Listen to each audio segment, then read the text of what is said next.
अस्सलाम वालेकुम, सितारों के सफ़र पर खुश आमदीद। आज की वीडियो में हम बात करेंगे कि आपका आने वाला महीना यानी नवंबर 2025 कैसा रहेगा।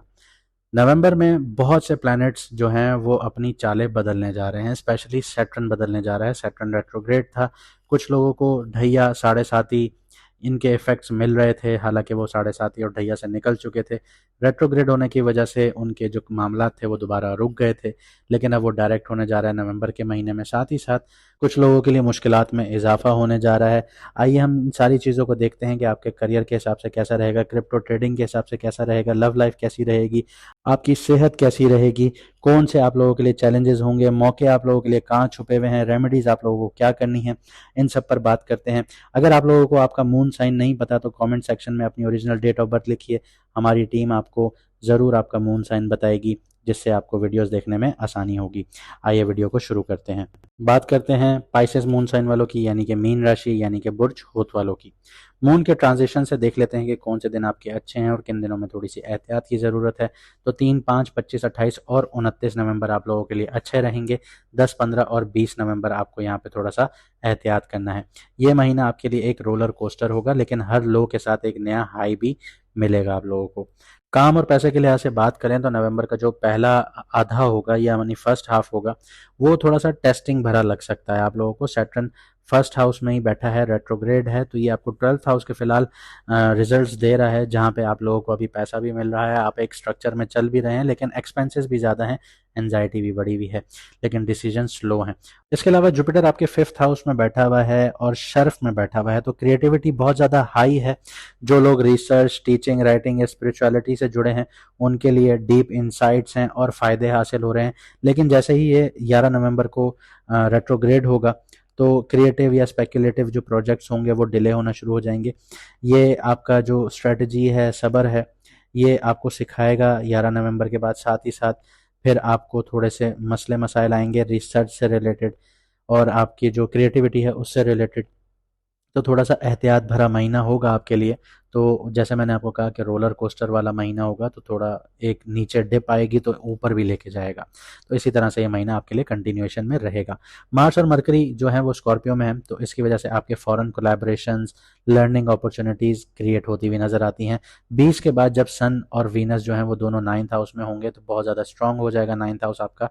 मतलब आपका जो लक है वो आपका साथ देना शुरू करेगा, वो आपको आगे बढ़ाएगा, आपको फ़ॉरेन से रिलेटेड आपके फ़ायदे करवाएगा, मुनाफ़े करवाएगा। अगर आप फ़ॉरेन से रिलेटेड काम करते हैं या अगर आप फ़ॉरेन ट्रिप लेना चाहते हैं, तो इस टाइम पीरियड में आपके रास्ते खुलना शुरू होंगे। 28 नवंबर के बाद जब सैटर्न डायरेक्ट होगा, तो वो आपको साढ़े साती के सेकंड फेज में ऑफिशियली ले जाएगा। सेकंड फेज में आपके ऊपर एंजाइटी, डिप्रेशन, ये सारी चीज़ें क्रिएट होना शुरू होंगी। फिलहाल आप एंजाइटी का शिकार हैं, लेकिन पैसा भी आ रहा है। लेकिन कुछ लोग ये कहेंगे कि हमारे पास पैसा नहीं आ रहा, तो आप लोगों को काम भी करने चाहिए, या जो आपने पास्ट में काम किए थे उनका फल नहीं मिला तो अभी पैसा मिल रहा होगा, लेकिन वो एक्सपेंसेस में जा रहा होगा। तो यहाँ पे आप लोग इस सिचुएशन में होंगे। लेकिन जैसे ही ये डायरेक्ट होगा, तो आपका जो फोकस है या डिसीजन मेकिंग पावर है वो तब तेज होना शुरू हो जाएंगी।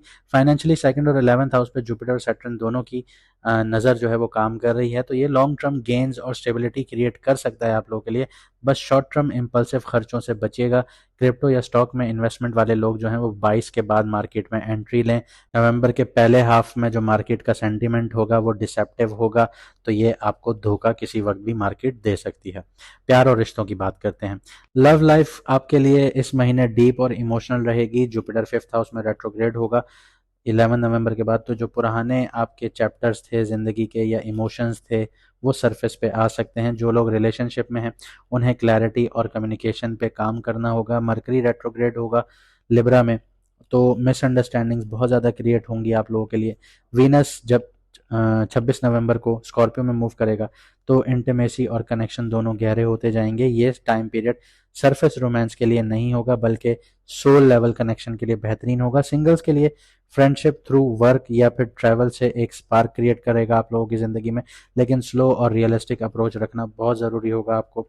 मार्स का 9th हाउस से बैठ के 3rd हाउस और 4th हाउस को देखना आपकी इमोशनल साइड को जगाएगा। पैशन हाई होगा, लेकिन पोजेसिवनेस अवॉइड करनी चाहिए। जो लोग मैरिड हैं उनके लिए ये महीना अपने पार्टनर की इमोशनल नीड्स को समझने का है, ना कि उनको जज करने का है। सेहत की बात करते हैं। हेल्थ जोन में सैटर्न जो है वो फर्स्ट हाउस में है, तो इसकी वजह से एनर्जी बहुत ज़्यादा ड्रेन होती हुई नज़र आती है। मेंटल फटीग का शिकार हैं आप लोग, थकावट बहुत ज़्यादा फील करते हैं। आपकी जो राशि है उसका जो मालिक है, यानी जो आपका ज़ोडिएक है उसका मालिक जुपिटर जो है वो रेट्रोग्रेड होगा आपके फिफ्थ हाउस में, तो आपका जो स्लीप साइकिल है और डाइजेशन है वो थोड़ा डिस्टर्ब हो सकता है। 10 से 20 नवंबर के बीच में वेनिंग मून के फेज़ में इमोशनल लोज देखने को मिलेंगी और एंजाइटी पॉसिबल होगी। केतु सिक्स्थ हाउस में होने की वजह से इनविजिबल जो स्ट्रेस है, यानी ओवर थिंकिंग या सेल्फ प्रेशर जो है वो डोमिनेट कर सकता है आप लोगों को।